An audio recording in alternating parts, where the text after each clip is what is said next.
পৃথিবীটা কেমন যেন যান্ত্রিক হয়ে গেছে। ইন্টারনেট, মোবাইল এসবের মধ্যে আবদ্ধ হয়ে গেছে।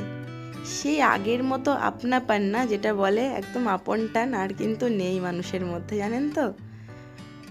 আগের দিনটা মনে হয় ভালো ছিল। সেই আত্মীয় স্বজন খবর না দিয়ে চলে আসতো, তাও কতটা আতিথেয়তা পেত না।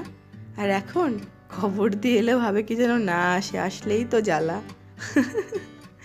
দিন দিন কেমন একটা সব হয়ে যাচ্ছে। তাই বলি, জীবনে আপন হোক আর পর হোক, ভাই হোক বা বোন হোক, মা হোক বা সন্তান হোক, বন্ধু হোক বান্ধবী হোক, যেই হোক না কেন, আমি মনে করি ভালো সম্পর্কের কদরগুলো সবার করা উচিত। যেই সম্পর্কগুলোর মধ্যে কোনো রকম কোনো ছল চাতুরি নেই, কোনো স্বার্থ নেই, এই রকম সম্পর্ক যদি কারোর সাথে কারোর থাকে, আত্মার মিল, মনের মিল, কোনো স্বার্থ নেই, কিচ্ছু নেই, এই রকম সম্পর্ক যদি কখনো কোনো ফ্যামিলির মধ্যে বা কোনো মানুষের মধ্যে থাকে, আমি একটা কথাই বলবো, আজকাল খুব যান্ত্রিক যুগ হয়ে গেছে, মানুষের আয়ুর পরিমাণও কমে এসছে, জীবনটা খুব ছোট্ট। তো এইসব সম্পর্কগুলো না কোনোদিন হারাবেন না, কারণ ভালো সম্পর্কগুলো জীবন থেকে হারিয়ে গেলে না আর কি নিয়ে বাঁচবেন বলুন, বাঁচার মতো কিছু থাকবে না।